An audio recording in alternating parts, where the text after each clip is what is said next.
Aïe aïe aïe aïe aïe, ça a gueulé du côté japonais, il y a Bandai qui réagit sur les réseaux en s'excusant concernant une figurine convoitée. On parle bien évidemment de l'Ichiban Kuji Dragon Ball Snap Collection. Si vous avez la lunch à la maison, eh bien vérifiez bien votre joujou, il y a peut-être un défaut.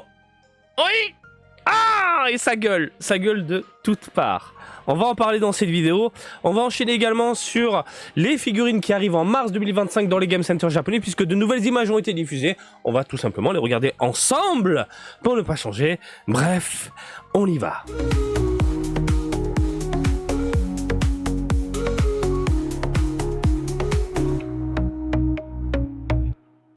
Gros plan ma gueule, Dragon Ball Snap Collection, c'est une Ichiban Kuji ultra convoitée dans l'archipel à un tel point que tout est parti en 3 secondes.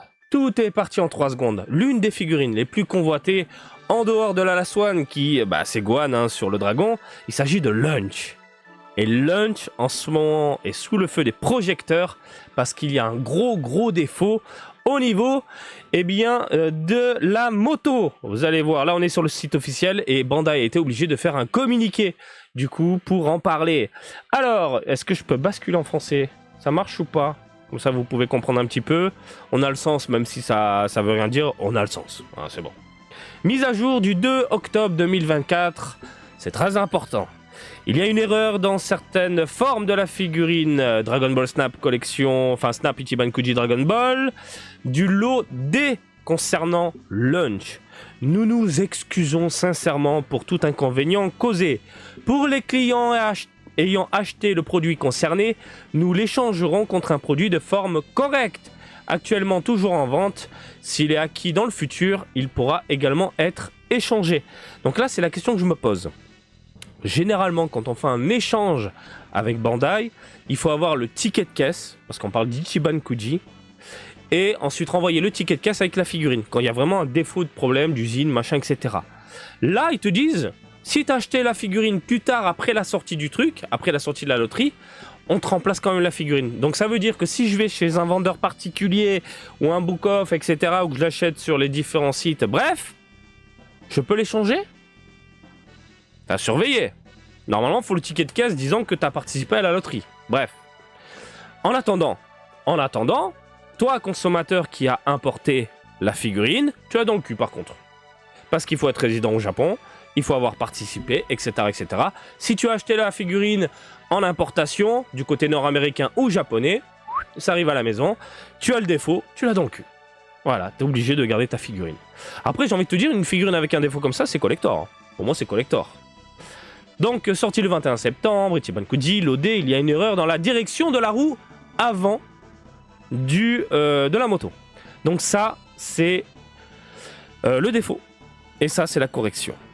Bon, vous voyez les différences, surtout au niveau ici de la protection, avec le pneu. C'est légèrement incurvé, enfin penché sur le côté droit.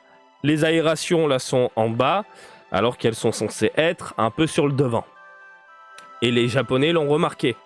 Et c'est grâce à eux qu'au final, Bandai a décidé de réagir. Oui. Voilà, donc il faut appeler le centre Bandai Spirits. Voilà, donc c'est le plus gros défaut du joujou. Après, si vous vous en branlez un petit peu, bon, c'est pas légèrement incurvé, légèrement penché, bon, tant pis, c'est pas grave. Voilà, vous en foutez, tant pis. Mais il y a beaucoup de collectionneurs japonais qui aiment avoir le produit comme il a été présenté, et surtout avoir le côté fidèle par rapport à l'illustration. Toriyama, ils veulent vraiment la même chose. Donc voilà, si vous avez ça à la maison, eh bien vous êtes baisé. Malheureusement, au pire des cas, essayez de prendre contact avec le site qui vous a vendu la figurine pour essayer de voir si c'est possible de faire un échange, mais généralement c'est chaud. C'est très chaud. Voilà concernant cette figurine que je convoite personnellement, mais du coup je sais pas quoi faire. Est-ce que je tente le coup, je vais l'acheter, je vais pas l'acheter, je ne sais pas, on verra ça un petit peu plus tard. Peut-être que ça va faire baisser le prix, ça peut être intéressant ça par contre. Ensuite, on va parler donc des figurines qui arrivent en mars 2025. Je vous en avais parlé dans une vidéo dédiée et on s'était penché uniquement sur quelques images promotionnelles. Cette fois-ci, on a les figurines sous tous les angles, et on va commencer avec la Grandista de Goku. Alors ça, c'est l'image qu'on avait vue, et là, on le voit légèrement de côté. On voit bien les petites teintes sur les vêtements. Voilà. Et au final, il y a des petites teintes, j'ai l'impression. On espère, parce que c'est Grandista, avoir un produit bien fichu, bien détaillé. Ouais, j'ai l'impression qu'il y a les teintes. Hein. Parce que là, on est sur une image, non pas avec des ombres photoshopées à la con, on est sur quelque chose de correct.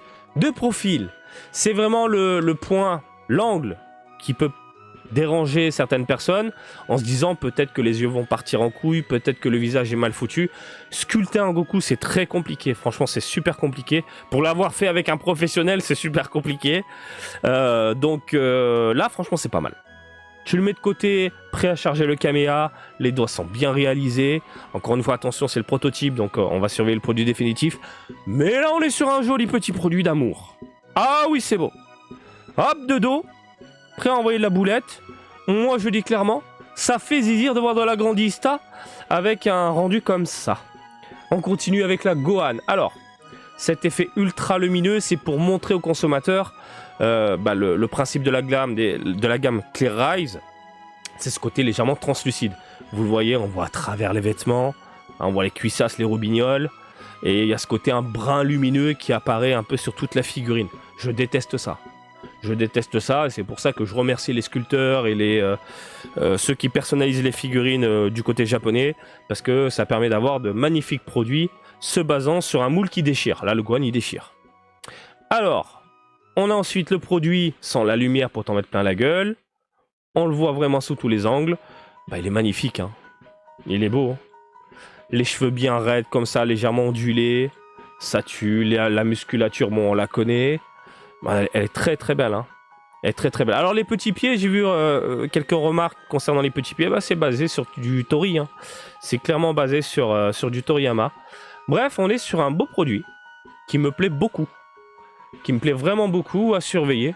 Donc je me dis avoir un Gohan en normal avec le Super Saiyajin que j'ai de côté avec un visage neutre et là en mode vénère, ça peut grave le faire.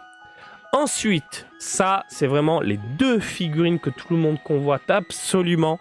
Les Matchmakers qui reprennent l'illustration de Toriyama. La grande question que tout le monde se pose, c'est est-ce que Bandai va nous sortir absolument tout le set pour reformer l'illustration de Toriyama avec Goku, Gohan et les différents Majin Buu? Ce serait incroyable. En attendant, écoutez, la Gotenks, pardon, elle déchire. Le Majin Buu déchire. Le Gotenks, il a pas de sourcils, il a une grosse tête, il a un corps démesuré, what the fuck machin, les cheveux bien proportionnés, ça déchire. On le voit légèrement de côté, ça déchire. Là, le dos de Majin Buu, ça déchire. Bon, il y a de la jointure, hein, malheureusement. Quoique, putain, on dirait... comme quoi, on dirait de la jointure, mais finalement non. C'est très très étrange. Là, avec beaucoup de lumière pour avoir vraiment un bel aperçu de la bête. Elle est incroyablement belle. Je sais pas ce que vous en pensez. Et là, on le voit légèrement de côté. Bref, c'est clairement deux produits qui vont terminer à la maison si les produits définitifs sont comme ça. Qui respectent vraiment, les différents prototypes. Parce que là, ça claque sa maman. Et ça fait plaisir de voir ce genre de figurines débouler vraiment dans les rayons et dans les game centers japonais. Franchement, elle est magnifique, la Majin Buu, là. Elle est magnifique.